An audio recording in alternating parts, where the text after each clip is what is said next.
Come to me. Come to me. Hear my call. Come to me. Estrenamos el año de Monolito con Nosferatu, lo último del director Robert Eggers, autor de La Bruja, El Faro y El Hombre del Norte. Does evil come from within us? Or from beyond? En su cuarto trabajo, el norteamericano cumple su sueño de versionar el clásico expresionista de Murnau, a su vez una adaptación no autorizada del Drácula de Bram Stoker.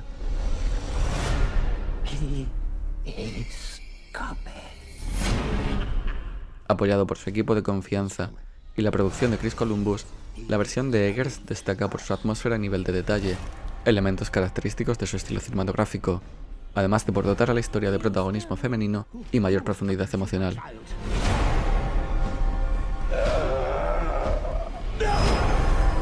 Nominada a 4 premios Oscar, incluyendo la hipnótica fotografía de Jarin Blaski, este cuento gótico sobre obsesión y muerte perseguirá al espectador más allá de los créditos finales. We are here encountering the vampire.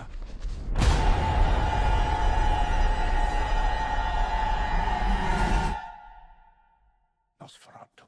Soy Alberto Serna, bienvenidos a Monolito. Sergio, bienvenido a este primer episodio de 2025 de Monolito. ¿Qué tal estás? Hola Alberto, aquí estamos de vuelta, feliz año. Feliz año. No quería dejar pasar por alto el fallecimiento de David Lynch, que ha sido hace unos días, apenas una semana. Figura clave del cine contemporáneo americano. Nos ha dejado de manera inesperada. Lo hemos mencionado tantas veces en el podcast de Monolito, hablando de otros cineastas. Fíjate que incluso en el último episodio de Bear de Andrea Arnold también mencionamos el nombre de David Lynch, a colación de los sueños, el inconsciente. Así que dejar nuestro homenaje, nuestro pequeño homenaje y acordarnos de David Lynch. Así es, Alberto, es una gran tragedia. Se nos va uno de los más grandes y un cineasta pues imprescindible de los últimos 40 años. Como tú decías, pues ha sido una cosa bastante precipitada que, bueno, a pesar de que estaba enfermo, pues ha sido pues una cosa completamente inesperada y yo creo que sí, que el mundo del cine está de luto y se está notando especialmente, ¿eh? Se está notando. Ahí... Deja un vacío. Sí, ha dejado un vacío enorme. Hoy viajamos a la vieja Europa para hablar de lo último de otro autor norteamericano, de otra generación, más joven. Nosferatu es el nuevo trabajo de Robert Eggers, autor de La Bruja, El Faro y El Hombre del Norte, en sus títulos en español, en el que el director cumple su sueño de toda la vida, de versionar el clásico de Murnau de 1922, a su vez obra maestra del cine expresionista alemán, primera adaptación a la gran pantalla del Drácula de Bram Stoker, aunque fue una adaptación bastarda.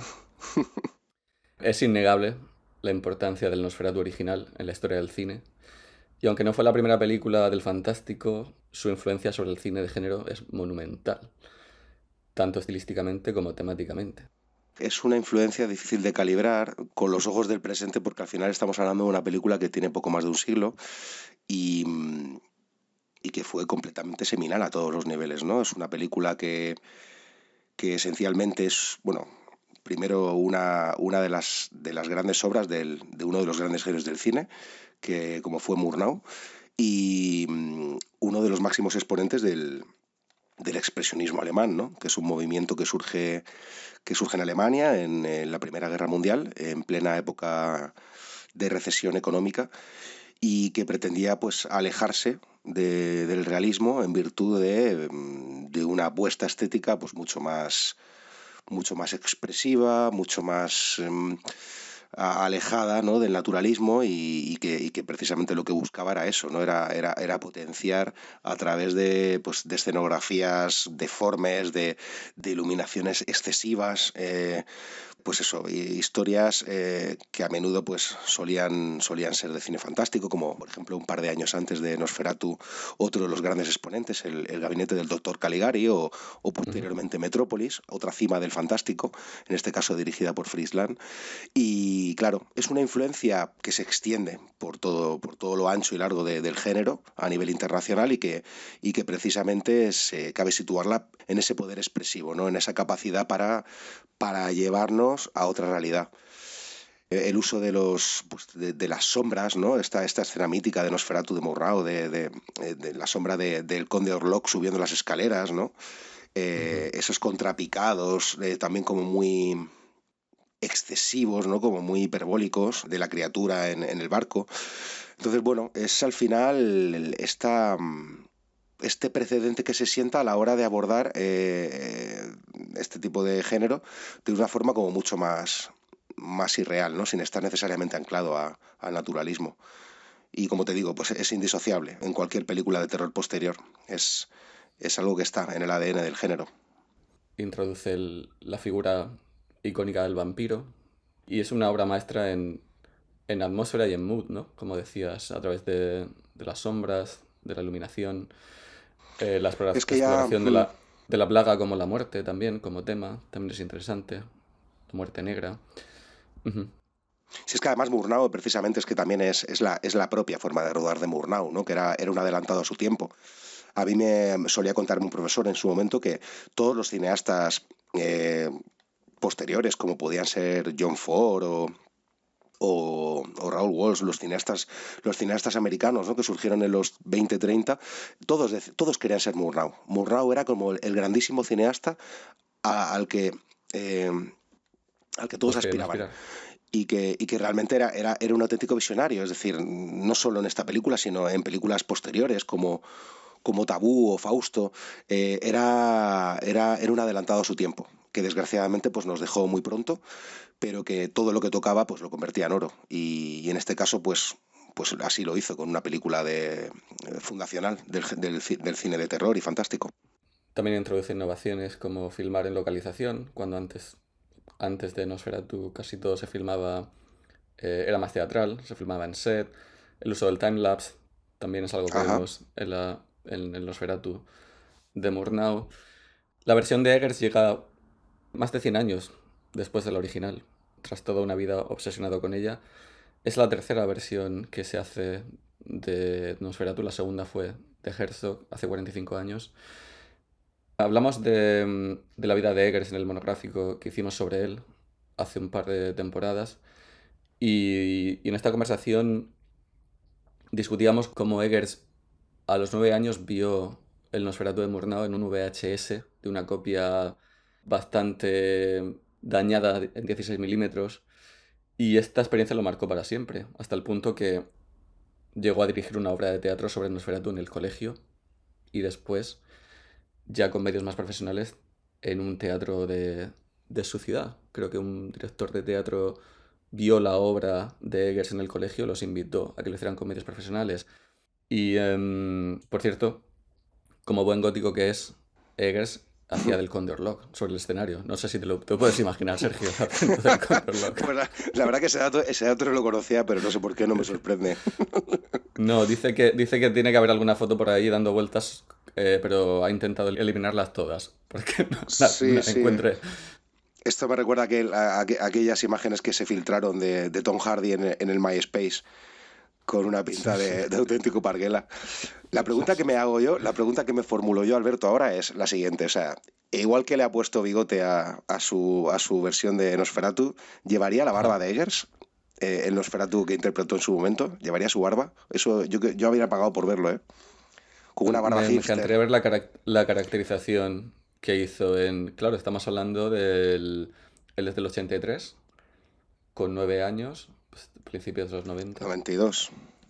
Ujú. Y luego ya más adelante, cuando lo hicieron en New Hampshire, en este teatro, no he encontrado nada, pero... Y él tampoco comenta cuál fue la caracterización del Nosferatu. Lo que sí que menciona él es cómo Nosferatu, el Nosferatu de Murnau, consolidó su fascinación por el personaje y la idea de querer ser director de cine y un día adaptar su propia versión. Es imposible, es imposible saber si el Nosferatu de Eggers habría sido muy diferente o más especial si hubiera llegado antes en su filmografía, como así casi sucede, porque tras estrenar La Bruja, su debut de 2015, se habló de ello. De hecho, tenían el guión terminado y creo que Lars Knudsen, que produjo La Bruja, me parece que estaban interesados en financiar esto. Hubiera sido un proyecto de bajo presupuesto, de 4, 5, 6 millones como La Bruja, y hubiera encajado entre ese debut y El Faro, que es su película más experimental, más artística. Me suscita mucha curiosidad saber qué hubiera sido el Nosferatu de Eggers si hubiera llegado antes, aunque él afirmaba que hubiera sido una blasfemia. Ujú. Una blasfemia dirigir una versión de esta obra maestra siendo un principiante en el cine. Él dice ahora que su Nosferatu es la primera película con la que él se siente satisfecho plenamente. De La Bruja afirma que no puede verla porque le parece muy amateur. Del Faro, que se pasó de arte y de experimental. Y del Hombre del Norte, que fue un monstruo que no supo controlar. Ahora ya habla con más libertad el hombre del norte. Creo que en su momento tú y yo hablábamos Ujú. de que quizás, no sé si por temas de promoción, había como cierto recato. Sí, Percibíamos que este hombre estaba por dentro ardiendo ajá. y que no, bueno, por temas contractuales seguramente, o por no tirar piedras sobre su propio tejado, parecía como que se le notaba ahí. Y se nota en la película también. Sí, al final yo creo que lo tuvo que pasar muy mal. Fue su primera experiencia con un estudio y pues lo que hablamos muchas veces tú y yo, ¿no? Esto de que te estén pasando todos los días 20 o 40 notitas solo para ir minando tu moral, ya ni siquiera Claro. para pedir cambios, sino solo para ponerte a prueba. Aquí, claro, yo creo que, y ahora ya entraremos en materia, pero está claro que esta película es como a nivel integral, es una película pues que se percibe como mucho más compacta, ¿no? Es una película ya pues comercial, con una voluntad ya más popular, pero que tiene lo mejor también de su cine anterior. Yo es verdad que esto ya es mi gusto personal, yo sigo prefiriendo El Faro, me parece como la película más audaz Ujú, que ha hecho ujú. y creo que la más, vamos, la que más visos tiene de pasar a la historia hasta ahora. ¿Qué hubiera sido del Nosferatu de Eggers si hubiera llegado entre La Bruja y El Faro? Hombre, desde luego hubiera sido una película con menos presupuesto, eso para empezar, Ujú, y creo que pues eso, al final pues se ha beneficiado, ¿no? Del recorrido que ha tenido estos últimos es que es casi una década ya, es decir, debutó en el 2015, estamos ya en el 2025, pues sí, de forma inevitable, pues es un cineasta mucho más experimentado, más maduro y lo entiendo perfectamente también, ¿eh? Esto que decía el de blasfemia, porque y que además anteponga eso a su falta de experiencia, no anteponga esa especie de reverencia a la obra original y que ha decidido postergarlo. Incluso yo creo que, no sé si me equivoco, pero me creo recordar que él dice que le sigue pareciendo pronto haberla hecho ahora, pero que son cosas ujú. del Sí, destino, ¿no? Como que al final el destino pues le ha puesto en este lugar y ha acabado haciéndola. Pero vamos, sí.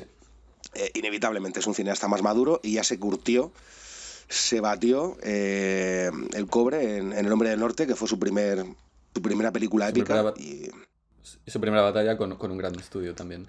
ujú. Me imagino que el Nosferatu de Eggers si hubiera llegado después de La Bruja, quizás hubiera sido en blanco y negro, muy probablemente. Es posible, es posible. Es posible. Desde luego, manejando un presupuesto inferior, se podría haber permitido el lujo de plantear algo así. Ujú, Pero ya desde luego esta excentricidad con Focus y Universal detrás es completamente inviable. No ujú, sé, ujú. no recuerdo el presupuesto ahora, pero vamos, estamos hablando de 50, 50. de 50, ¿no? Claro, Ujú. claro, claro. El tono del Nosferatu de Eggers es lo que más me quitó el sueño antes de ver la película, porque creo que perdió gran parte de su esencia en El Hombre del Norte, en The Northman. Como director, quiero decir. La atmósfera tan intrigante que caracteriza sus trabajos. Y aquí, como decías tú, como avanzabas, el Nosferatu de Eggers logra acercarse más a un equilibrio entre lo artístico y lo comercial. Este logro se debe, y esto lo afirma Eggers, en gran parte al apoyo de su equipo de confianza. Él se caracteriza por ser muy colaborativo y no es él un director que cree los planos y le pida a su director de fotografía que ejecute, sino que los crean de manera conjunta. Se vuelve a apoyar en su equipo de confianza y en la producción de los Columbus, de Leanor y Chris Columbus, a quien Eggers describe como uno de los maestros del cine ortodoxo de Hollywood. Puede que sorprenda a algunos saber que Chris Columbus esté detrás de las producciones de Robert Eggers. Chris Columbus, cuya hoja de servicios incluye los guiones de los Goonies, Gremlins, Young Sherlock Holmes, la dirección de La señora Doubtfire, Solo en casa, película que Eggers, por cierto, considera una obra maestra. Y seguro que me dejo... Ahí estoy contigo, Robert. Sí.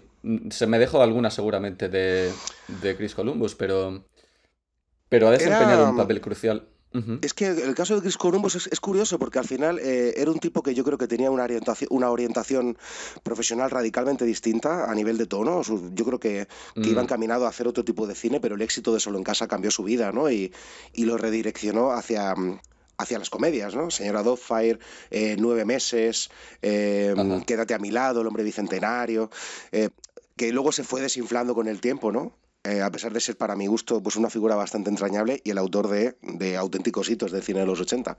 Pero es bastante curioso, sí. Yo este dato tampoco lo conocía hasta hace bien poco.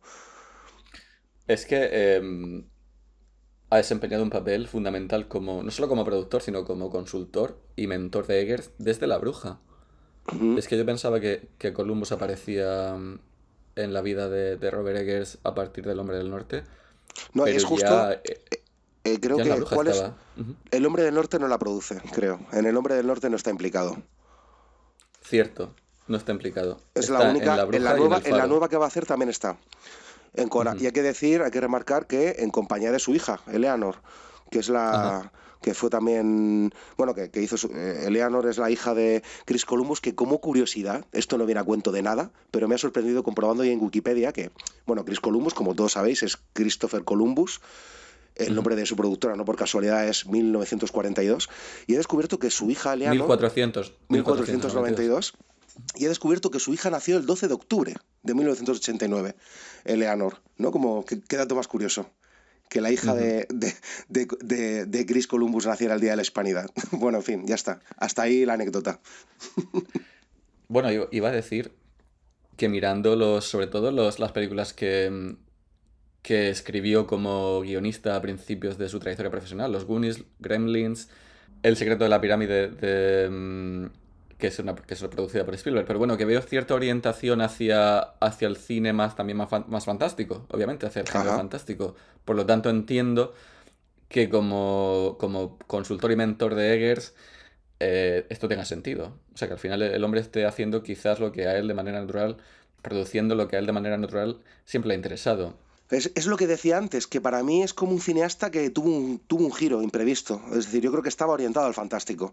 Y el éxito de Ujú. Solo en casa lo colocó en el mapa de las comedias y de las comedias románticas. Y creo que intentó como redimirse ya en el 2000, en el 2001 con Harry Potter, pero que no dejaba de ser un pálido reflejo de aquel cine que él a lo mejor quizás proyectó como autor en los 80, ¿no? Y era una película que a mi gusto ya pues no tenía esa magia. Al menos yo que ya era pues más viejo cuando se estrenó el primer Harry Potter, ¿no? Y creo que Claro, aquí está. pero este incluso solo en casa tiene elementos también que entran dentro del cine de género, ¿no? El sótano con el horno, el hombre anciano que causa temor, La los luz, niños, la familia. el apagón que es Ujú. casi como una especie de intervención Sí. Divina. divina, sí, y además está potenciado precisamente por la música de John Williams, que no deja de ser pues que le aporta siempre como esa magia, ¿no? Ese toque ahí. Tiene que ser del club esotérico, Chris Columbus, aunque no lo parezca. Pues Chris Columbus se mudó a Praga durante los 8 meses de filmación de Nosferatu. Dejó todo su trabajo como productor, todos sus otros proyectos, para mudarse a Praga y estar involucrado en la mentoría y en la producción de Nosferatu junto a Eggers de principio a fin. En La Bruja y en El Hombre del Norte quizás ejerció de consultor también, pero probablemente no estaría involucrado en el día a día, pero aquí así lo hizo. Y fíjate lo que dice Eggers sobre esto, comenta que la presencia de Chris Columbus fue clave para que la película no se pasara de artística y que encontrar un equilibrio entre lo comercial y lo arty, que es la tendencia natural tanto de Eggers como de su director de fotografía, Jarin Blaski. O sea, que tiene sentido. Este partnership tiene sentido, esta alianza. No, es bueno al final, es esta figura del productor generoso, el productor que sabe de cine y a su vez deja libertad, no trata de imponer su criterio, deja libertad al autor. Al final yo creo que es como la unión deseable por cualquier cineasta, ¿no? Ujú. Una persona que sume y que sepa de lo que está Además, hablando, claro. parece buen tipo también. Es un tipo bastante amistoso. Sí, total, es ese perfil, ¿no? De cineasta así como familiar, ¿no? De hecho, siempre Ujú. en las entrevistas que he leído siempre está hablando de su mujer, siempre está hablando de su familia, sí, se nota. Muy, muy, Ujú, muy ujú. yankee, muy yankee. Sí, muy amigable. Muchos nos hemos preguntado qué es lo que pretendía Eggers adaptando el Nosferatu de Murnau. No sé si a ti te parece igual, aunque sabíamos que lo quería hacer, pero a veces se echan de menos guiones originales, nuevas ideas. Su filmografía demuestra que es un hombre apasionado por las tradiciones folclóricas, la superstición, la mitología, los tiempos pretéritos, porque en el pasado, como hablábamos fuera de grabación, las personas valoraban profundamente estos aspectos y había espacio para lo místico, lo más supremo, lo inexplicable. Y creo que, ya me dirás ahora tú lo que piensas, creo que Eggers se adapta a Nosferatu en primer lugar porque encaja con su personalidad y sus intereses. En segundo lugar, porque vivimos en un mundo dominado por el pensamiento lógico, una sociedad altamente tecnológica, industrializada, donde estas perspectivas quedan excluidas, quedan apartadas. Por el contrario, y en contraste, las obras de Eggers intentan vindicar lo desconocido, lo trascendental. Nos devuelven una conexión con lo arcano, con lo inexplicable. Y todo esto conecta también con el espíritu del romanticismo alemán, finales del siglo XVIII, que es el que inspira estéticamente a Eggers de Nosferatu. Se ha hablado mucho del gótico, pero yo creo que estamos hablando precisamente de un espíritu más romántico que se aleja del pensamiento lógico y que da entrada de nuevo y nos permite conectar con los mundos interiores, con las emociones, con la naturaleza y con lo más supremo. Obviamente, en tercer lugar, hace Nosferatu porque puede. Pero creo que aquí es lo que creo que es lo que Eggers intenta hacer con Nosferatu y por eso esta película. Sí, yo creo que al final es que Eggers forma parte de esta especie de cineastas muy particulares que aportan, te guste o no, llevan consigo pues una impronta muy, muy, muy característica, ¿no? Como puede ser el caso de Tim Burton o Terry Gilliam. Y quizás aquí dejaría un poco a un lado a gente como Lynch, porque, mira, si por ejemplo hablamos de Tim Burton, yo creo que eh, son cineastas muy dotados para lo visual, pero por otro lado también indisociables de ese equipo técnico del que antes hablabas, ¿no? Son cineastas que siempre van a, precisamente por estar tan dotados para la creación de atmósferas, ves como los proyectos que se asocian a ellos como que generan expectación, ¿no? Por ejemplo, a ver, cuando Tim Burton hizo Sleepy Hollow, ¿no? Tú ya decías, Sleepy Hollow más Tim Burton, esto va a ser una maravilla para los sentidos, ¿no? Y en el caso de ellos, pues quizás interese más o menos la película, lo que tiene de interesante es ver cómo Eggers le da Ujú. su propio enfoque, su propia visión. Que esto para mí es lo que lo emparenta con gente como Barton, ¿no? Que siendo radicalmente distintos, creo que los dos tienen en común eso, ese gusto por cierto tipo de historias, también por el gótico y por la creación de universos. Son gente que además yo creo que los dos viven en su propio mundo, como tú señalabas antes con Eggers, yo creo que son gente que está, pues eso, en una dimensión paralela. Y aunque en el caso de Barton sí que ha hecho muchas películas ambientadas en la actualidad y tal, su tendencia siempre es a irse a otros mundos, porque es yo creo que ahí donde encuentran donde se encuentran en su salsa, ¿no? Donde operan según Ujú. sus propios términos. Y creo que lo interesante de ellas es precisamente esto, ¿no? Quizás, a diferencia de Barton, sí que él tiene, a nivel de puesta en escena, sí que tiene como cosas mucho más interesantes, ¿no? A la hora de rodar, que quizás Barton pues no es su punto fuerte. Pero Ujú. yo creo que el principal incentivo de esta versión es precisamente el enfoque, que sabes que va a ser una cosa pues hecha con una personalidad, con un mimo, con un gusto por el detalle. Y Ujú. efectivamente, la película es previsiblemente maravillosa a nivel visual. Es lo que cabía esperar y lo da, porque todas sus películas son impecables en ese sentido. Ujú. Él trabajó como diseñador de producción durante 10 años antes de estrenar La Bruja como director. Ahora hablaremos de la fotografía y lo que dijo Jared Blasky sobre el porqué, qué es lo que ofrece esta nueva versión del Nosferatu después de tantas adaptaciones de la novela de Drácula. Sí que propone ciertos cambios en su versión Eggers a nivel de historia y de guión, son mínimos, pero también interesantes. Él siempre ha mencionado que la versión de Murnau del vampiro de Drácula, Bram Stoker, es un cuento de hadas más poderoso, más simplificado que lo que nos ofrecía Bram Stoker en su novela. Y tanto el productor de Nosferatu, del original, Alvin Grau, como Henrik Galin, su guionista, fueron conocidos ocultistas y junto con Murnau dotaron a la obra de abundante simbología y esoterismo. Lo hemos hablado también fuera de grabación, que esto se ve en el Nosferatu original, pero Eggers también brinda ciertos homenajes en su versión al original de Murnau.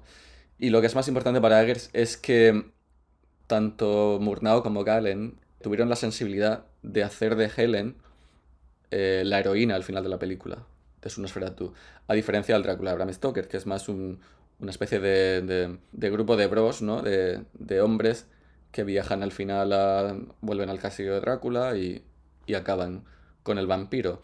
En el Nosferatu de Murnau es Helen la heroína, pero esto sucede al final de la película.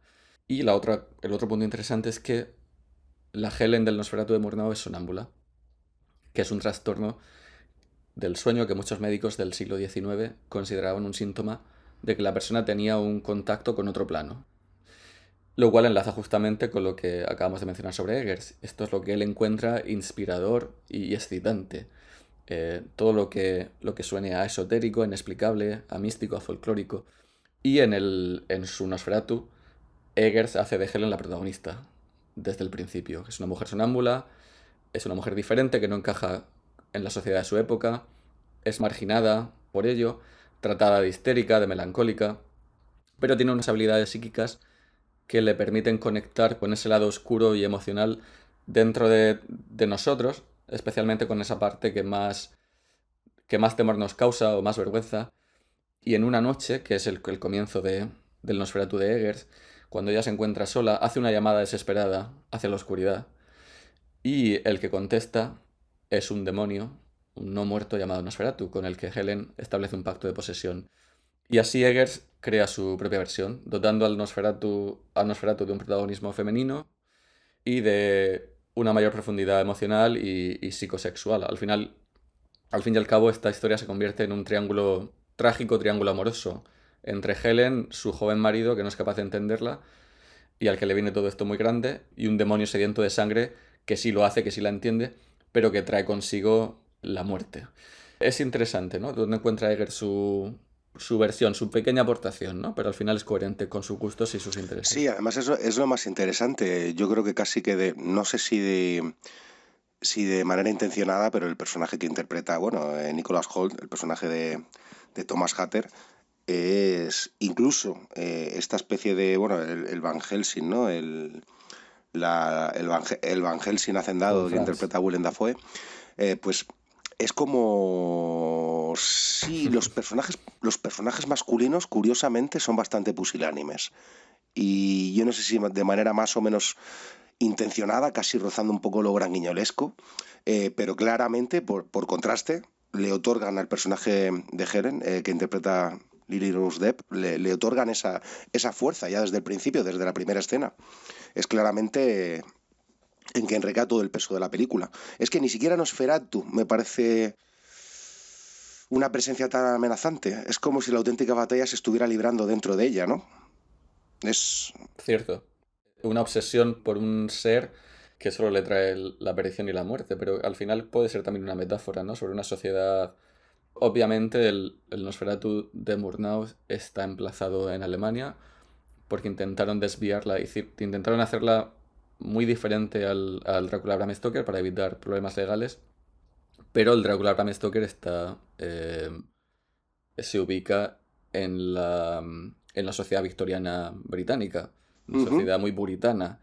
Y aquí en el personaje de Helen es la sexualidad, lo más oscuro dentro de cada uno, con lo que ella batalla, ¿no? Y por un lado quiere sucumbir a la oscuridad, a ese amante demoníaco que solo puede traerle la muerte, y por otro lado tiene a un marido que es un buen hombre, pero que no la satisface y no la entiende. Y la trata con condescendencia, la trata Sí, con como una condescendencia, loca, igual como una que... loca, sí. Como una loca, sí, sí, sí, sí. Entonces creo que también habla de esto, ¿no? De ese contraste entre el papel de la mujer en la sociedad del siglo XVIII, siglo XIX, sobre todo en la sociedad victoriana en la que Bram Stoker sitúa su trama, bueno, la época en la que él vive también. Sí, totalmente. La mayor diferencia, y esto es bueno, con la versión de Stoker, que bueno, hay que poner ahora antecedentes un poco a la gente, el que no lo sepa, que realmente la viuda hizo todo lo que estuvo en su mano para que se destruyeran todas las copias de Nosferatu. Al La con- viuda de Bram Stoker, sí. la viuda de Bram Stoker, al considerarla, pues eso, un plagio en toda regla. Y ciertamente lo es. Lo que sí que introdujo la versión de Murnau fue precisamente la noción del vampiro eh, que tenía que refugiarse de la luz del sol. Esto no estaba presente en Ujú. la obra de Stoker, en donde Drácula podía pasearse a la luz del día con total tranquilidad. Y lo interesante, dejando a un lado esta parte anecdótica, que por otro lado ha sido, en fin, sentó un precedente en lo que es el imaginario vampírico, esto de la luz. Luego está el tema Ujú. de el personaje de Drácula da lugar al conde Orlok, que es una criatura, una bestia, que no tiene sin más aristas, ¿no? Y que en realidad pues no es víctima de ningún tipo de anhelo amoroso, sino de un deseo carnal, casi sexual, hacia este personaje, el de Helen, ¿no? No hay...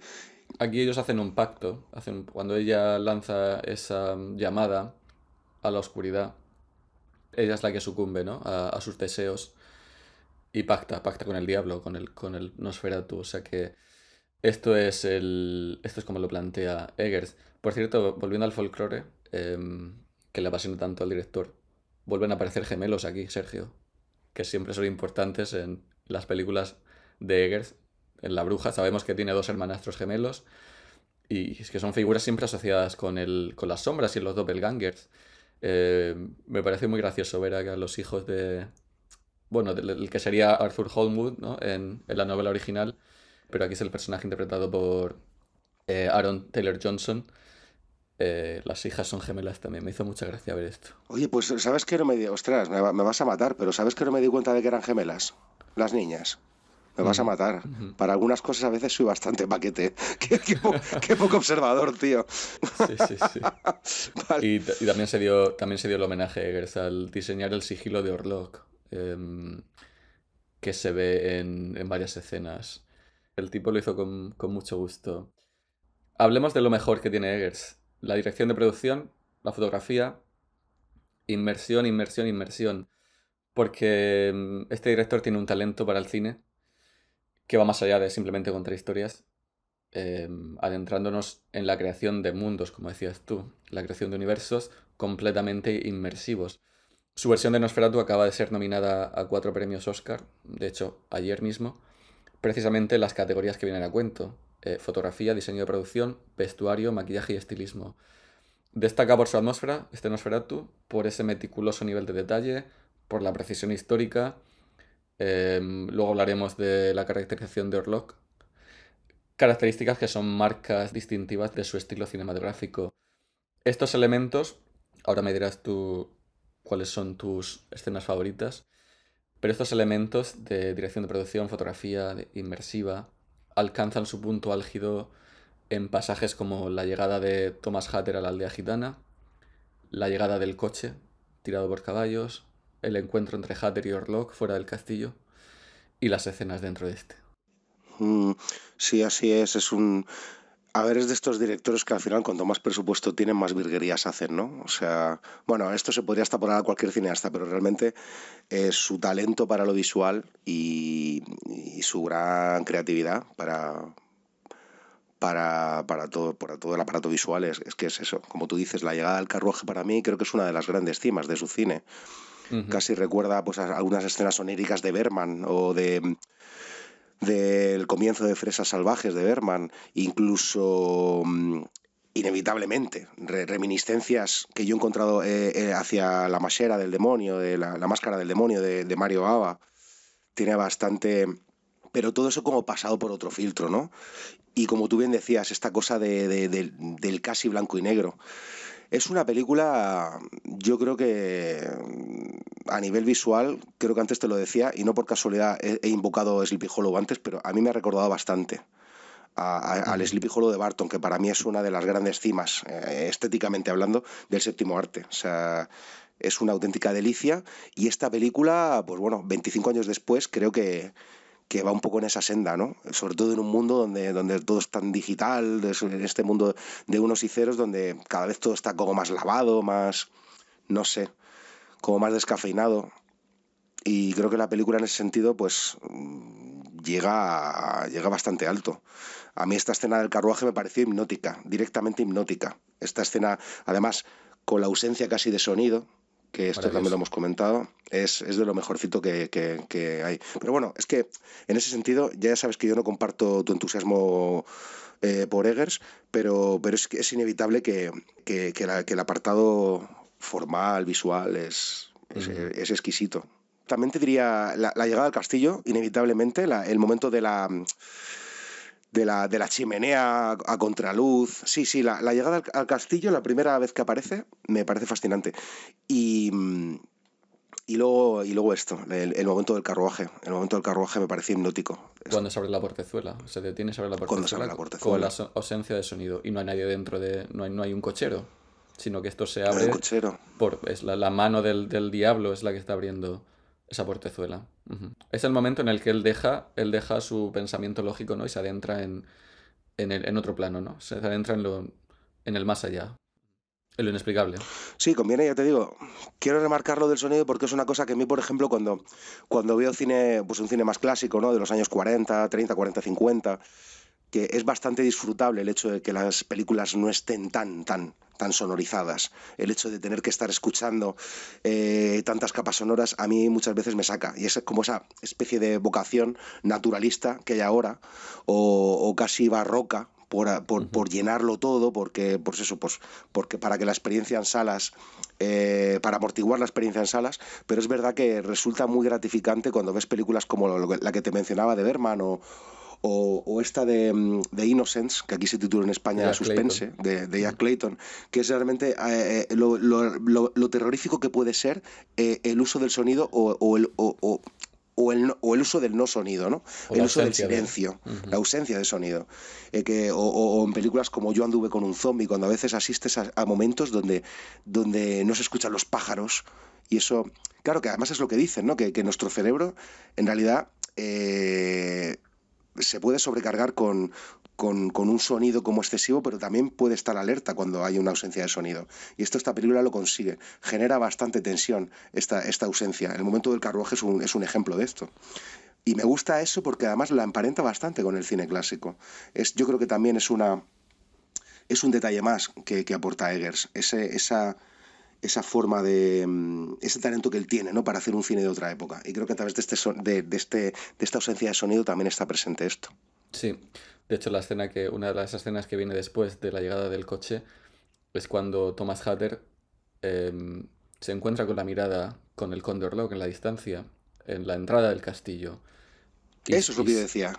claro, Mm. y se miran el uno al otro, pero no hay sonido. Y él acepta, él creo que se inclina, Thomas Hatter, saluda al Condorlock y el Condorlock emprende la subida hacia la puerta del castillo y Thomas Hatter los sigue, pero no intercambian palabras y hay una distancia de unos 200 metros entre ellos. Y me pareció una escena fantástica, con esa ausencia de sonido y una tensión y una atmósfera que crea, que es un portento a la hora de... Tiene una capacidad de crear escenas inmersivas que creo que a día de hoy no hay nadie en la industria que sea capaz de hacerlo. Sí, no, yo te digo, quizás al final eso yo creo que acaba opacando todo este talento casi desmesurado que él tiene para esto, yo creo que acaba Ujú. opacando el medio de la cuestión. Y es que es una película quizás, y aquí voy a decir algo quizás un poco elaborado, pero es una película muy fría. Es una película que creo que se queda un poco en el artefacto. dejando a un lado las notas o sea, la calidez que puede aportar el personaje de Helen, yo creo que la película se queda en el artefacto. Es difícil, llegar al corazón de esta película. Yo la veo un ejercicio formal intachable, pero a mí no me llega a lo más mínimo. Es una película oscura. Creo que es fría y oscura, pero como la historia en sí mismo. Aunque hay luz al final, obviamente. Antes de que se me pase y terminando de hablar sobre la capacidad inmersiva de su colaborador habitual, el director de producción, Craig Lathorpe, que es uno de los mejores diseñadores de producción de la industria, ha trabajado con Eggers desde La Bruja, construyó 60 sets para Nosferatu y en varios de ellos merece detenerse el castillo, que parece de verdad. De hecho, es que da la sensación de estar cayéndose a pedazos. El monasterio, he leído que utilizó una especie de película membranosa de una empresa italiana para crear el efecto de las paredes. O incluso la ciudad de Wisborne es un set, incluido las calles. Es que incluso las calles son diseño de producción y me consta que se estudiaron al detalle la arquitectura de las ciudades hanseáticas alemanas. A mí el momento que me introdujo en la película, que me transportó a ese universo, fue la llegada de Thomas Hatter a la aldea gitana. Y ahora hablaremos de la fotografía, pero cuando él llega y hay un grupo de gente tocando música y baila y danzando, y él avanza hacia la posada, y hay una chica que se contorsiona y se dobla por la cintura, y la cámara sigue, y de pronto ves a ese hombre fumando al pie de la escalera, me pareció impresionante. O sea, de pronto abandoné la butaca de mi cine y me transporté a esa aldea. Sin duda el diseño de producción de la fotografía es lo mejor que tiene Eggers, pero siempre con la intención de transportar, de llevarte a esos mundos que a él tanto le apasionan. Al final es eso. Claro, al final es que el diseño de producción es lo que lo abarca todo, ¿no? Lo que aúna, pues, vestuario, arte, fotografía, la ausencia de colores rojos, que fue una de las órdenes que dio Eggers, que el Ujú. rojo solo se viera cuando salía la sangre. Y al final es eso, esa homogeneidad solo se consigue de esta manera. Antes hablábamos de Barton y no sé si puse el mismo ejemplo, ¿no? en un podcast reciente, pero esta cosa que también tiene Batman Vuelve de película en color, pero que es en blanco y negro, ¿no? Es decir, Mm, es una película que, estando rodada en color, parece una película de blanco y negro. así es. Que esto está filmado por su colaborador de siempre y alma gemela, Jarin Blaschke. Película de color Kodak, 35 milímetros, formato 1.66:1, muy usado en el cine europeo por directores como Bergman, que mencionabas, Stanley Kubrick, lo hacían en este formato. Y lo que crean tanto Eggers como Blaschke, que por cierto solo usan grúas y dolly, han dicho que no vuelven a usar Steadicam después de lo que... Hay una escena Joder. en La Bruja, hay una escena en La Bruja que utilizan Steadicam y la odian a muerte los dos. Es que claro, la bruja además es que estaba en digital. La bruja se grabó con la, También. con la Arri Alexa. Y, Mm. y yo creo que ellos están jodidos con ese tema, ¿eh? Yo creo que Sí, están sí. jodidos con ese tema, como que la ven como... Y en realidad yo hace unos años también leí sobre, cuando comentamos La Bruja de Eggers, leí una página, hay aquí en España una página de un director de fotografía que está bastante bien, que analiza la Ujú. fotografía de las pelis. Y claro, precisamente afeaba un poco el trabajo que habían hecho en La Bruja, como la experiencia no llega a ser todo lo completa que podría haber sido. Porque una película ambientada en el siglo, ¿qué era? ¿El siglo XVIII o siglo XVII? Siglo XVII. XVII. Y claro, dices, hostia, esta película se hubiera elevado mucho más rodándola en 35. Que por Ya. cierto, hago un inciso, aprovecho para decir que yo creo que cada vez que hablemos de esta película está rodada en 35, te propongo que pongamos aplausos enlatados o algo así, ¿o qué? Hay, Pero hay sí un que... resurgir, lo que hablábamos, ¿eh? La última peli que tocamos en Monolito también estaba en 16. Yo creo Cierto. que Is Y Coming, ¿eh? Is Anora. Coming. Y Anora también. Ah, no, ahora. Está volviendo, todo vuelve y Sí, el fotoquímico también va a volver. sí, sí, sí. Pues que por cierto, bueno, también filmaron en celuloide en El Faro y en El Hombre del Norte. Hmm. Em, Sí, en el faro además con una emulsión, ¿no? Como de los años también 20 o por ahí, ¿no? sí, sí, sí, sí, sí. Al final lo que crean estos dos es un festival visual, un deleite, como mencionabas tú. Jarin Blaschke acaba de ser nominado a su segundo premio Oscar por la fotografía, lo cual creo que es merecido. Y como él afirmaba, y esto enlaza de nuevo con todo lo que estamos diciendo sobre esta película, Él comentaba en una entrevista sobre la fotografía de Nosferatu que esta es una historia que la gente ha visto muchas veces, la de Nosferatu, la de Drácula. Así que esta película, esta versión de Eggers, se trata del cómo más que del qué. Y terminaba diciendo, ojalá que la película logre este efecto mágico de transportarte a otro lugar. Espero que la gente disfrute del viaje. Me han parecido bonitas palabras y tienen sentido. Sí, totalmente. Y al final, para mí el divertimento de la película consiste en cómo está rodada. Porque Ujú. ya te digo, más allá de eso, yo no conseguí disfrutarla. Yo quizás no Pero fue, la no, disfrutaste, pero la la disfrutaste. disfruté como cinéfilo que soy, la disfruté bastante. De hecho, la disfruté enormemente por todo el aparato formal, pero sí que es verdad que para mí la película me pinchó en todos los demás aspectos. Creo que está, como bien dijo un amigo, creo que está a caballo entre lo ridículo, entre la excelencia y el ridículo. Y hay escenas que no supe cómo tomarme, como las escenas casi de posesión demoníaca, que no sabía Ahora si hablar. reír. Ujú. Podemos Sí, hablar ahora sí, de... no me adelanto, no me adelanto. Vamos a terminar con el casting y la caracterización, pero quería expandir lo que habías dicho sobre la fotografía, casi es un cian, un color azul desaturado, casi Ujú. en blanco y negro. Hay preferencia por la simetría, creo que Eggers tiene una preferencia por la composición más clásica, lo cual tiene Sí, sentido. eso. Ujú. Sí, Y movimientos de... Claro, movimientos de cámara muy lineales o incluso estática también. sí, de hecho tiene bastante a la ausencia de movimiento. Ujú, Fíjate que a mí me gustó muchísimo el trabajo que hace con el espacio.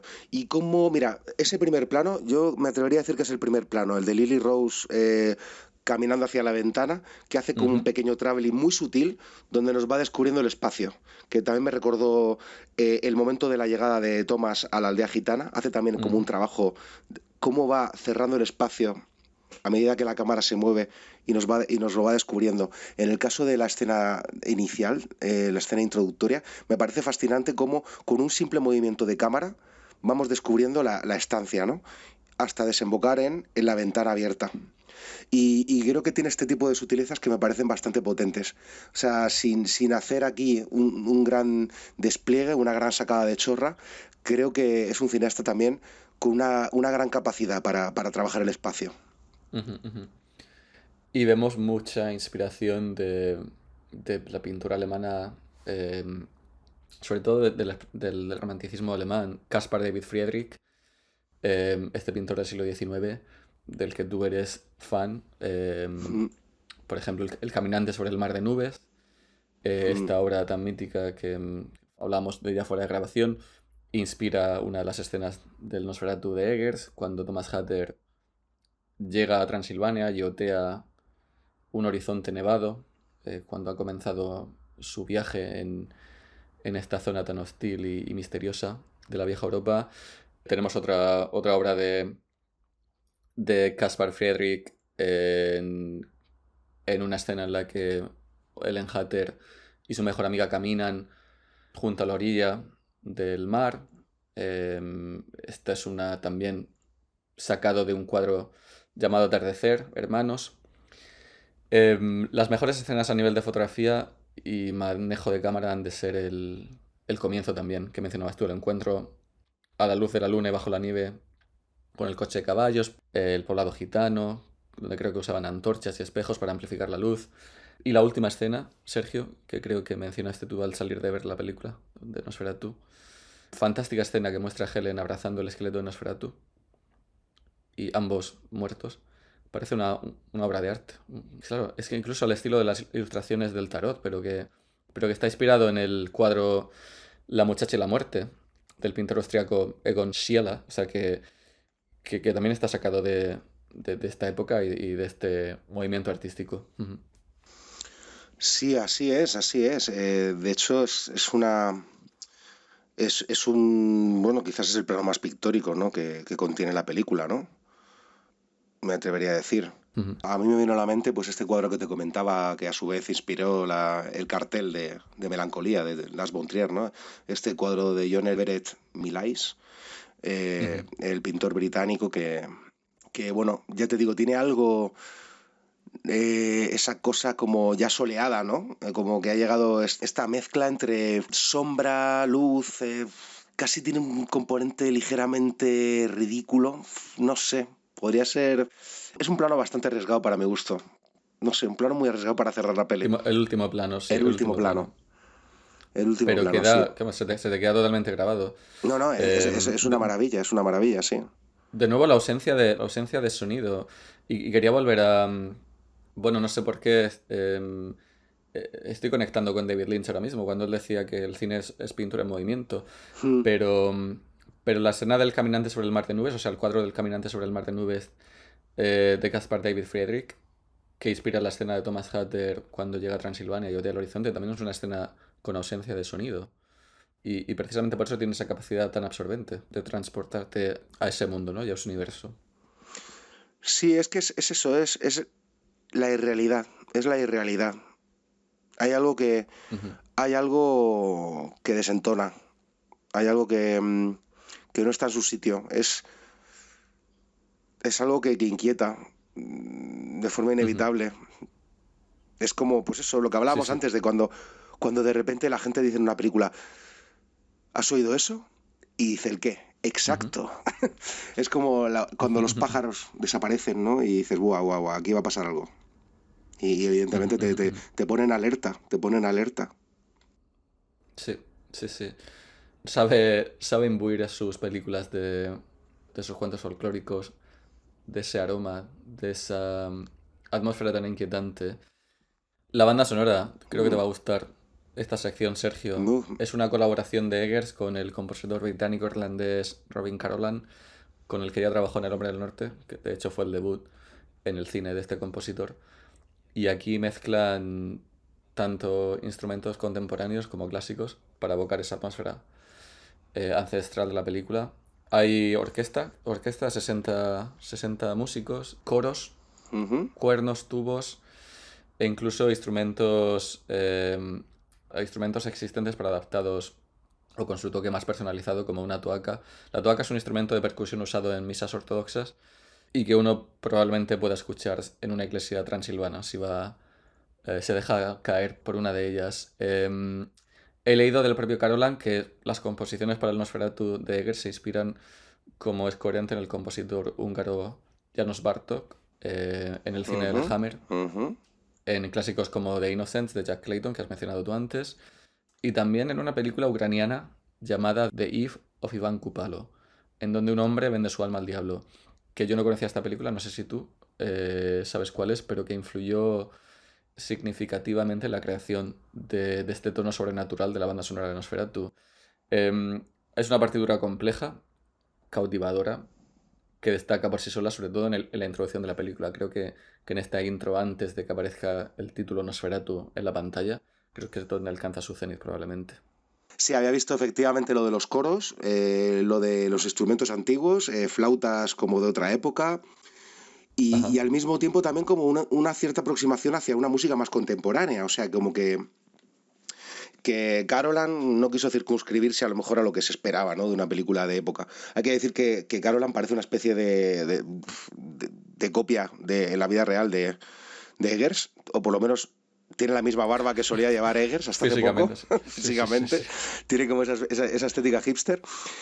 Bueno, yo debo decir que a mí me impresionó mucho el trabajo que hizo en El Hombre del Norte. Me alegra mucho que haya repetido. Me parece un compositor muy, muy interesante. No, no lo tengo muy controlado, pero vamos, la banda sonora yo tengo que decir que la he escuchado bastante, la de Nosferatu.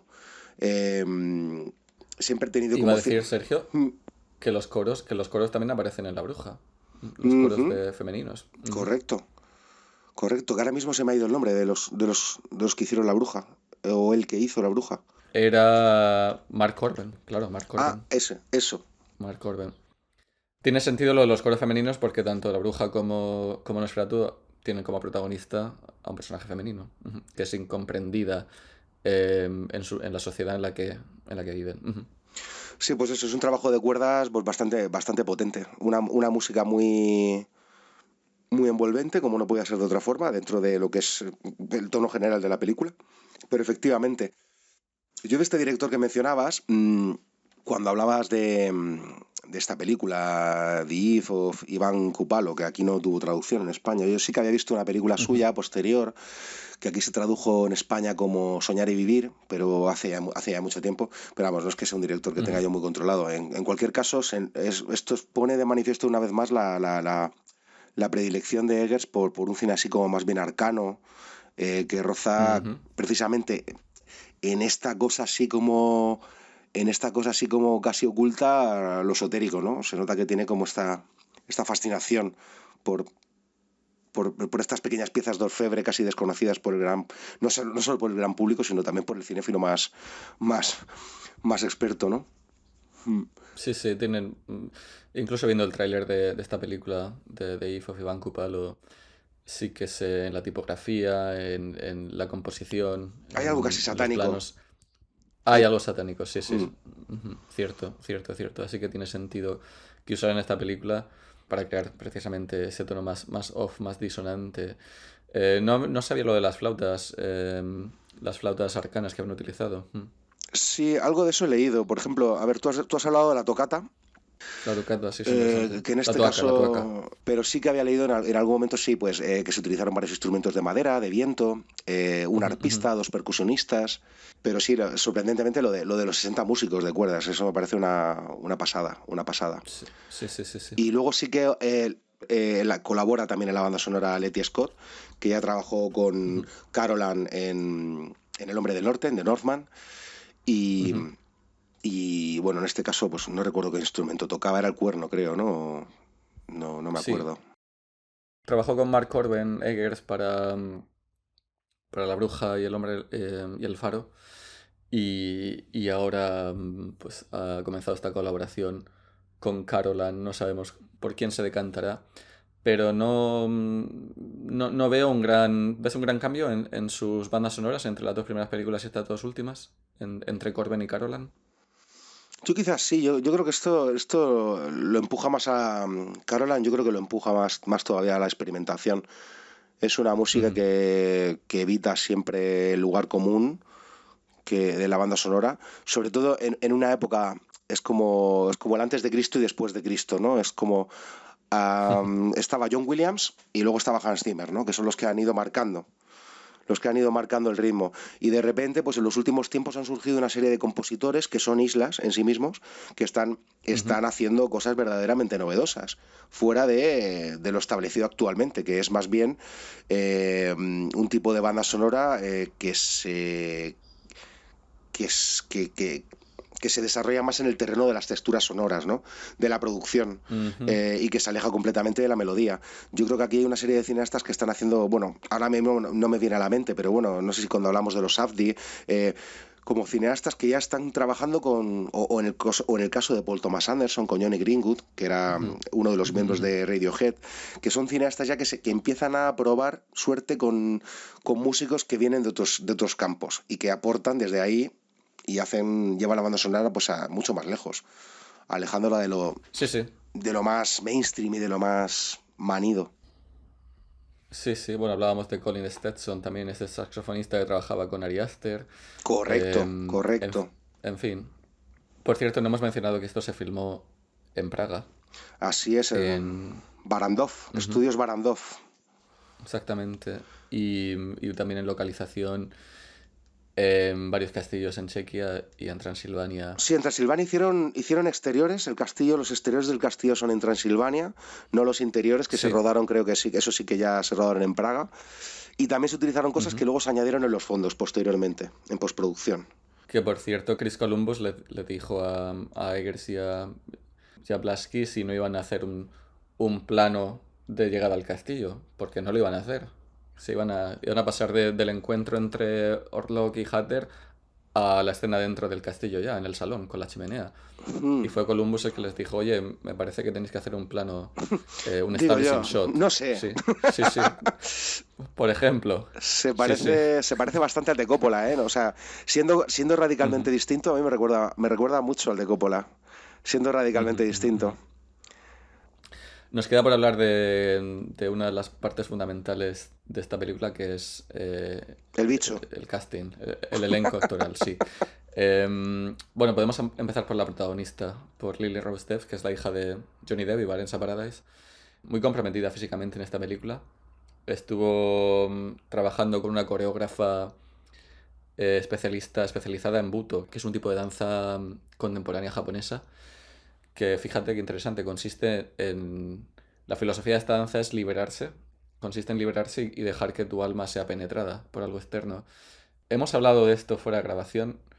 Las escenas de Lily Rose Depp contorsionándose en estas posesiones de Nosferatu sobrecogen.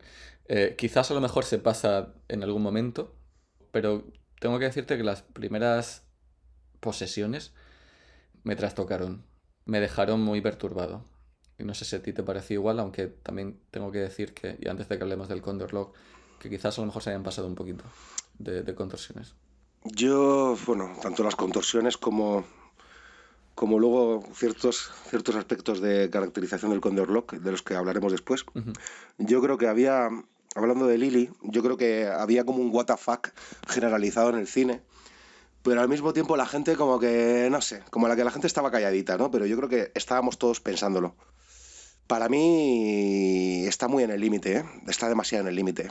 Yo, o sea, valoro mucho la entrega de Lily Rose Depp, que por cierto es de forma fantasmagórica el mashup perfecto entre su madre y su padre. Es realmente Vanessa Paradis 2 y Johnny Depp en mujer. Esa es una mezcla ahí bastante extraña. Ujú. Valoro bastante su entrega y creo que lo da todo, está sensacional y en el caso de un actor que además siempre tiene que hacer funambulismo, que siempre está como rozando, es muy fácil que quede en ridículo, están siempre muy expuestos. Yo creo que en escenas de este tipo, yo sinceramente creo que la película rozaba lo cómico a veces, ¿eh? Para mi gusto. Esto es muy personal, ¿eh? Pero creo que a mí me sacó un poquito. Aunque está muy bien caracterizada ella. Sí, Viéndola en entrevistas como es ella de forma natural y viendo el personaje de Ellen Hatter, estoy hablando del vestuario, el maquillaje y su propia actuación. O sea, ella ella está desaparece entregada, ella está muy como entregada. Lily Rose Depp. Sí, sí, desaparece y crea a Ellen Hatter. Que fíjate la atención al detalle que, que hay varias escenas en la película que suceden en días distintos en los que ella viste, tiene el mismo vestido, se pone el mismo vestido, cuando su amiga Anna Harding, que es la mujer de un millonario, tiene un modelito diferente en cada escena. O sea, me pareció un detalle muy interesante y muy coherente.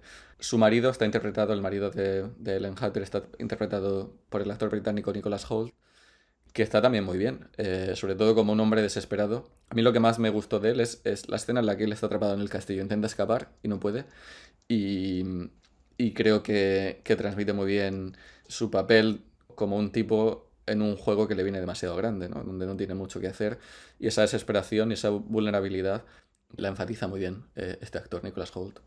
Yo creo que los dos están soberbios, sinceramente. Creo que al final Lily Rose Depp brilla mucho más por su entrega y porque tiene la suerte de que su personaje es más goloso. Y qué decir, pues Nicholas Hoult para mí es una de las grandísimas promesas del cine actual, que viene haciendo ya algunos papelones. La última en la que la vi, la última peli en la que lo vi, la de Clint Eastwood, la de Jurado número 2, que me pareció estupenda y creo que está sensacional. Y aquí quizás para mí su interpretación se ve un poco lastrada porque es un personaje bastante, como te decía antes, no sé si de manera Pusilánime. buscada, es un cagao. Es que desde el minuto uno está acojonado. No es como Jonathan Harker de Coppola que dices, hostia, Pero eh, Keanu Reeves también era un poco un personaje que pero tiene tampoco un tenía arco. tanta... Pero tiene un arco, Ujú, es ujú, decir, pasa por mucho más. Este tío está temblando ya desde que ve a los gitanos. Y en la primera escena ujú. con Nosferatu está ya, vamos, que se está cagando en los pantalones. A mí me Es pareció que no como va de, que, no va de, ya sé que no va de él, no, va de ella. Ujú. Pero sí, pero creo que me sobrecogió esta escena en la que él intenta escaparse después de, bueno, cuando él abre el ataúd. muy copiada de la de Coppola también. Muy Ujú. copiada. Pero quiero decir, cuando sale al patio Ah, exterior, vale, vale. Antes de antes de lanzarse, vale, lanzarse vale. sí, sí, sí, sí, al vacío. Esa escena en la que él intenta abrir las puertas y no sabe por dónde salir. Bien, muy, muy, muy bien interpretado. Willem Dafoe, Willem que Dafoe ya es que... un clásico, Y hay que decir una que ya es un cosa. clásico de Eggers. No, Ujú. no, es ya actor fetiche en toda regla y que interpretó a Max en la película que se hizo Shrek. sobre el rodaje de Nosferatu del Mm. año creo que 2000, no sé si 2000 o La, 2003. la sombra del La vampiro. sombra del vampiro, una película maravillosa que el que no la haya visto, pues muy recomendable, donde John Malkovich hacía de Murnau, Catherine McCormack hacía de la protagonista, que no recuerdo la protagonista femenina, y Willem Dafoe hacía de Max Schreck, que es el actor que luego que interpretaba a Nosferatu. Bueno, pues creo que está estupendo, como siempre. Yo siempre quiero ver en pantalla a Willem Dafoe, aunque en este caso me sigo quedando con la versión de... Estoy aquí como estableciendo comparaciones que nadie me está pidiendo, pero yo prefiero al Van Helsing de Anthony Hopkins, que estaba mucho más chiflado. Creo que aquí están como son personajes que en realidad no hacen nada. O sea, yo creo que su intervención no afecta al curso de los Al desenlace de la acontecimientos. película, porque al final está en manos de ella. Esa historia de nuevo va sobre Ellen Hatter, Claro, que podríamos decir él que es se una aparta, historia de él se aparta al empoderamiento, final. donde los tiempos son como simples muñecos. Sí, Ahora que está tan de sí, moda él esto se de... aparta. Mm. Él se aparta. Obviamente, William Dafoe interpreta a Von Franz, que no es Van Helsing, aunque es Van Es Helsing, de, es, pero al de, mismo es de tiempo no coña, lo es es. de coña, tío, el plagio que le hicieron. Yo si fuera la viuda de Stoker estaría, vamos, muy enfadada. Pero, pero aquí, claro, tanto en el Nosferatu de Murnau como en el de Eggers, el personaje de Von Franz se introduce como un tipo peculiar. Un seguidor de Paracelso, un profesor emérito que cree en lo místico, pero que ha sido precisamente por ellas apartado de los círculos académicos, Ujú. por su fascinación por lo sobrenatural, por lo místico, el folclore, y así es como empieza o se presenta este personaje en el Nosferatu de Eggers, igual que en el de Murnau, pero luego creo que sí que es capaz de transmitir que es un hombre eminente e íntegro y sabio, aunque él sabe que tienen que apartarse y dejar que sea ella la que lidie con el vampiro. Mm. Sí, sí, no, quizás estoy equivocado y no es tanto un error del guión como todo un acierto. El hecho de relegar a estos Ujú. personajes masculinos, esta especie de trío calavera que van por ahí encabezando ahí su cruzada personal y que al final no están consiguiendo nada y que el bicho les engaña pues como quiere, ¿no? Sí, Pero es que aunque obviamente Von sí, Franz sabe de qué va el asunto. Ujú, claro, sabe de qué va, pero también le dan gato por liebre, o sea, no controla absolutamente nada. ujú. Él sabe que al final tiene que ser el sacrificio de ella antes de que el gallo cante, el que acabe con el Nosferatu. Por cierto, bueno, hablando del elenco ya más secundario, tenemos a Ralph Ineson, que hacía del padre en La Bruja, Así es. como el doctor Willem Sievers. Anna Harding está interpretada por Emma Corrin y Friedrich Harding por Aaron Taylor Johnson, que, bueno, Oye, hace un papel. está bien a mí Aaron Taylor Johnson. No era santo de mi devoción, pero creo que está muy bien aquí, ¿eh? ¿Tú qué opinas? Fíjate que cuando volví a ver la película, que he visto Nosferatu un par de veces, eh, me quedé con un detalle que no había observado en la primera vez, que fue cuando la mujer del personaje de Aaron Taylor Johnson muere y él vuelve al cementerio, a la tumba y la abre. Y creo que ahí se produce un acto de necrofilia, pero que no lo había captado la primera vez. Sí, empieza a Y que besarla. él empieza a besarla, pero cuando llegan Von Franz, Thomas Hatter y lo encuentran muerto sobre su mujer, me parecía ver que ella tenía las piernas abiertas. O sea que Mm. me dejó bastante trastocado, igual que cuando vuelven a la oficina del señor Nock, de Herr Nock, que es bueno, el jefe de Thomas Hatter, que trabaja en la inmobiliaria, que tiene un pacto con Nosferatu, a escondidas de Thomas Hatter. Este personaje es un ocultista, también ha vendido su alma a Nosferatu, y en esa escena en la que ellos vuelven a su oficina se ve una vitrina abierta también con elementos esotéricos y muy oscuros. Hay una calavera, hay unos cirios con sangre, unos ciertos papeles con sigilos. O sea que hay mucho detalle en esta película y merece la pena volver a verla. Y también en las actuaciones de los personajes secundarios, que a lo mejor pasan desapercibidos una primera vez, pues se quedan un poco apartados o nublados por el poderío de las actuaciones principales, pero que también ellos aportan. Es un buen elenco de secundarios. Sí, así es, ¿no? El reparto en general a mí me parece impecable. Ujú. Eh, ya te digo, yo destacaría sobre todo a Lily Rose, pero creo que yo es que tengo la sensación de que Eggers pertenece como a esa, como te decía antes hablando de Tim Burton, ¿no?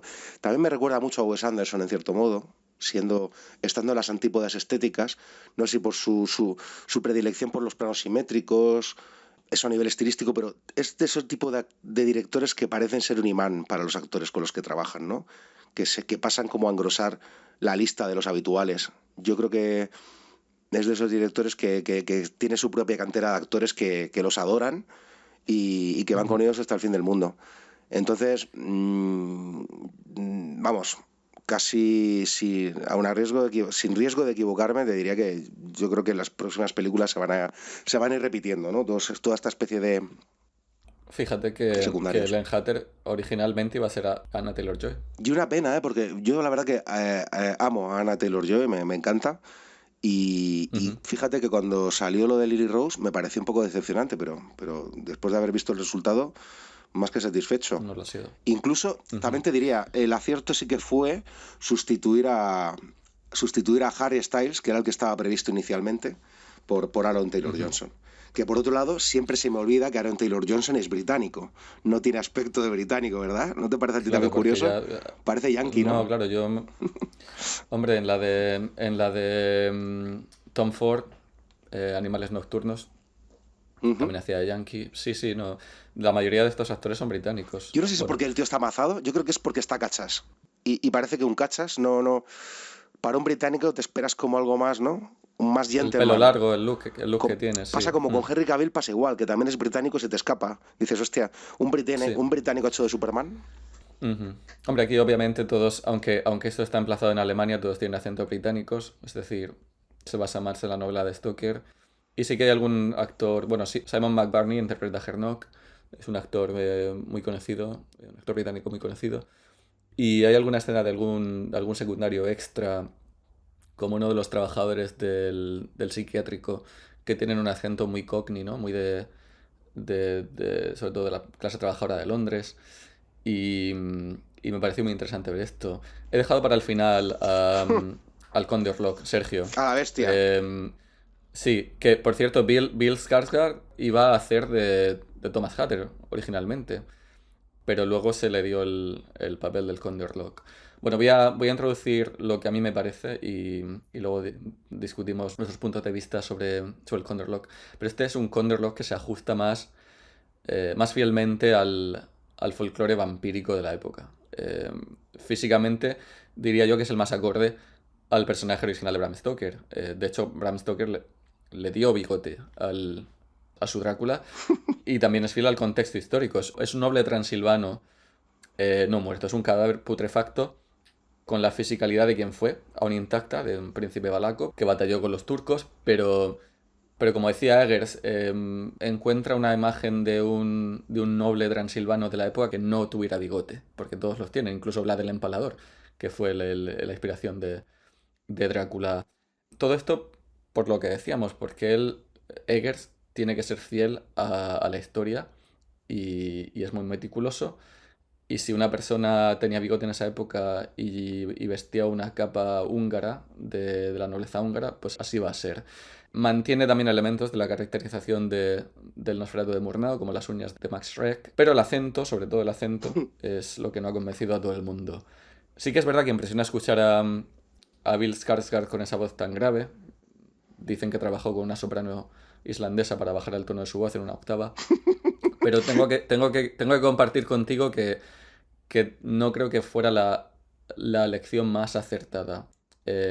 Mantenerse fiel bueno, al acento de un hipotético noble transilvano que hablara inglés en la época, con un acento transilvano. Ujú. Las escenas en las que él no habla en inglés, sino que habla en su lengua nativa, me lo creo y me impresiona. Pero cuando habla en inglés con el acento tan marcado del centro oeste europeo, me saca de la película. Y no creo que sea la elección más acertada en este caso mantenerse fiel a la historia y a su personaje. No, si es que siempre me acuerdo de esta frase que no sé si se la atribuía a Hitchcock, ¿no? En el cine, para ser fiel a la realidad no hay que ser fiel a la realidad. Ya, Y claro. a mí la película, pues, esto es verdad que no es mío, ¿vale? Esta crítica que voy a lanzar se la he copiado de un amigo, pero básicamente él hablaba ya de comedia involuntaria, ¿no? Joder, cualquier persona que haya visto What We Do in the Shadows, lo que hacemos en las sombras, sabrá a qué me refiero. A mí me sacó De Taika Waititi me estás hablando. sí, exacto. Sí, Ujú. a mí me sacó esta reinterpretación del bicho, de la criatura, tan ortopédica, siempre amparándose en esa pretensión de rigor. El bigote me pareció demasiado para el cuerpo. El bigote me pareció demasiado. Por mucho que sí, Pero vale. Vlad el Empalador Ya, tenía bigote. ya, tío, Sí. pero también tiene, las fotos que hay también tiene una armadura y este no va con armadura. No sé, tío. A mí me pareció bastante ridículo y la voz es que directamente es como, pues como decía mi colega, nadie le dijo en los ensayos a este tío que por ahí no. No sé, es Bueno, al como, final tenía que ser quién da luz Eggers, el verde? propio Eggers. Claro, pero alguien tenía que haberle dicho a Eggers, tío, ¿no? No sé, es lo que siento, que a Eggers le faltó alguien que le parara los pies, porque, bueno, y a Bill Skarsgård, que se nota que también tiene como cierta afición Ya. por recargar sus interpretaciones. Ujú, Yo creo que se ujú, va a ujú. encasillar, ¿eh? Bill Skarsgård se va a encasillar si sigue por este No lo camino. sacan ya, no lo sacan ya, sí, no lo sacan. Pero sí, hombre, estoy de acuerdo contigo, la verdad. Sí Y que lo cuando siento, hablan la ¿eh? Lo lengua dacia. siento. No, no, pero que Pero cuando hablan la lengua dacia sí que impresiona, pero cuando hablan inglés con el acento no. El bigote me dio menos igual. El asunto de la armadura, bueno, obviamente si no está luchando no tiene por qué llevar armadura, pero no me pareció mal el vestuario. Se está al final vistiendo una capa dentro de su castillo, parece bien. Y el acierto también es que no se le muestra mucho, ¿verdad? Siempre está en la oye, sombra. y hablando de Ahí mostrar, sí creo que acierta. mm, Cuando perdona, aparece Albert. con los lobos, flanqueado por los lobos, es una escena muy poderosa. Pero a ver, tenemos que hablar de un tema, ¿vale? Esto es como la película de Tenemos que hablar de Kevin. Tenemos que hablar de esto. O sea, Ujú. ¿era necesario que saliera desnudo? ¿Es necesario que se le vean las partes nobles? O sea, Y yo creo que no sé. A mí me sacó esto también es, verle la polla. Lo siento, pero hay que es- decirlo así. Me sacó esto de es la muy película. Eggers. Es muy Eggers. Igual que Lo en el tensa mucho la faro, cuerda. en el faro se tiran pedos, aquí lo muestra desnudo. Creo que Eggers tiene un punto. Tiene un punto también muy suyo. Macarrilla, ¿no? Ujú. Es como que Sí, es un sí, poco try hard, ¿no? sí, sí, sí, sí. Aunque hemos coincidido, Sergio, que la escena final, cuando él se desintegra También y empieza. Esa está bastante bien. está Esos bien, pero efectos va al prácticos. límite, va al límite. Ujú. De lo teatral Va. y lo excesivo. Sí, es que es eso, que tiene ahí un tono que se nota que el tipo tiene sentido del humor. Imagino que Lo a su tiene, manera particular a su manera. Ujú, de niño oscuro y creepy que ujú, parece ujú. vivir en el siglo XVII. Pero sí, Sí. a mí el desnudo bueno, en mi cine hubo risas. Tengo que decir que en la sala donde yo la vi hubo risas. Y de hecho de fondo se Lo, escuchaba, joder, qué grande es, ¿no? Cosas así. que la prótesis del pene del Nosferatu la tiene Nicholas Hoult. Se la han dado a él. Ujú. Ah, Igual sí. que. Sí, sí, sí, se quedó él con el prop. Sí, sí, sí. Eso también le pasó no, a Mark Wahlberg cuando hizo Boogie Nights. La Ah, prótesis de pene gigante se la regaló también. Paul Thomas Anderson. Su director, su director. Lo que sí que me gustó dentro de la caracterización del personaje de Nosferatu es el hecho de que él no atacaba la yugular, sino que chupaba del pecho, del corazón, que según las leyendas vampíricas y folclóricas de la época así eran, ¿no? Los vampiros se alimentaban a través del pecho de sus víctimas y no necesariamente las mataban por succión de sangre, sino que a veces las torturaban, las violaban, o sea que me gusta esta nueva aproximación al personaje Nosferatu en ciertos aspectos. Aunque creo que si hubieran trabajado el acento diferente y quizás la caracterización, aunque a mí el bigote me da un poco igual, hubiera sido todavía más, pues más atemorizante. Pero creo que Eggers tiene un toque humorístico que todavía no he descubierto del todo. Que se vislumbra, sobre todo en El Faro y en esta película, no lo tiene en La Bruja. Y a mí yo echo de menos a veces quizás un poco más la seriedad de The Witch. Si es que esto además también pasaba, en la del Hombre del Norte también había cosas como excesivas, llevadas al paroxismo, ¿no? Casi. Y que te sacaban de la película. Y entiendo que es una decisión voluntaria, consciente, pero sí hay esta cosa como que no parece que quiera apelar a lo emocional. Yo creo que, no sé, se pasa de riguroso para mi gusto, pero a lo mejor es la senda que quiere tomar él. A mí Sí, es personalmente, coherente. sí, para mí el mayor hallazgo de la caracterización de Nosferatu fue la estatura. Me encantó que fuera tan Ujú. alto. De hecho, ni siquiera Imponente, sé sí. cómo se está resuelto eso, si fue con zancos, con alzas o hay Bueno, algo él digital. es alto. Él es alto. Skarsgård, pero... No tiene cara de alto, curiosamente, ¿verdad? Supongo que porque tiene un rostro así aniñado, pero no tiene cara de alto. 1,92, sí. Ostras, 1,90, ¡buah! Ya ves, Ujú. 1,92. Bueno, pues Nosferatu lo está haciendo muy bien en taquilla. De hecho, es la película, financieramente hablando, más exitosa de Eggers. Ha triplicado ya su presupuesto. Anda por los 157, 158 millones de dólares. Una película que costó 50. Producida por Focus, que es el brazo, digamos, más artístico de Universal. Que bueno, que produjeron también El Hombre del Norte. Y van a producir su siguiente película, Werewolf, sobre el hombre lobo. Creo que ya se ha dado fecha para el estreno, ¿verdad? 2026, Ujú. Navidades del 2026. Ujú. Y emplazada en el siglo XV, o sea que se mantiene en el pasado, Eggers. Y hemos visto también que creo que lo del laberinto también Parece, tiene la luz verde. sí, parece que no era una noticia del Día de los Inocentes. Parece ser que se va a hacer. Ujú. Y creo que además la quiere resolver con marionetas también, que es lo más interesante, lo más llamativo. Que la quiere hacer con Que tiene monigotes. sentido. Total, Sí, sí, total. sí, sí. Bueno, ahí tendrá que acercarse casi al presente. Bueno, al presente no, pero a la sociedad contemporánea. O no tengo muy claro en Laberinto, quiero decir. Bueno, de hecho, bueno, pero si recuerdas la primera película, es que parece que estaba ambientada en otra época. Incluso en las escenas del presente, comenzaba la película Ujú, con Jennifer Connelly en una especie de jardín con esculturas, si mal no recuerdo. Con alguna ujú, escultura, era un jardín que sí, es que además ella iba vestida no sé, con un atuendo así también como un poco medieval, no sé. Igual ujú, hace una ujú, pequeña ujú. concesión para darse luego el gustazo de recrear un mundo imaginario. Sí, aunque a él no le interesa el presente, dice que es una abominación filmar un teléfono móvil o un coche. Veremos. También se habla de una película ambientada en la Edad Media, El Caballero de Night. Ujú. Tiene varios proyectos en danza. Como hemos dicho antes, 4 nominaciones a los Oscar.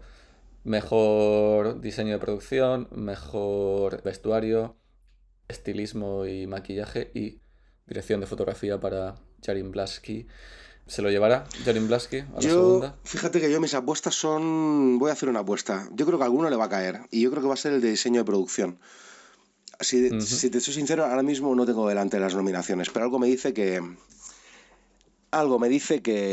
Craig Sí, Lathrop se sí, va, sí. se va a llevar el Oscar. No sé, Ujú. quién sabe. Muy bien. Pues no en el siguiente episodio, pero en el que venga después del siguiente, veremos si has acertado con tu... A ver, haz tú una predicción también, Alberto, ya que estamos, mójate. Yo creo que diseño de producción sí, porque Craig Lathrop es probablemente uno de los mejores en la industria. Y me gustaría que la dirección de fotografía la ganara Jarin Blaski, porque no lo hizo por El Faro. Y creo que en esta película ha filmado algunas de sus mejores escenas como director de fotografía. Sobre todo la que mencionabas tú, la llegada del coche tirado por caballos. Así que creo que se lo merece, pero ya veremos, ya veremos. Muy bien, Sergio, ha sido un placer hablar de cine como Igualmente, siempre contigo igualmente, Alberto, y nos emplazamos en el siguiente episodio. así es. Próximamente más y mejor.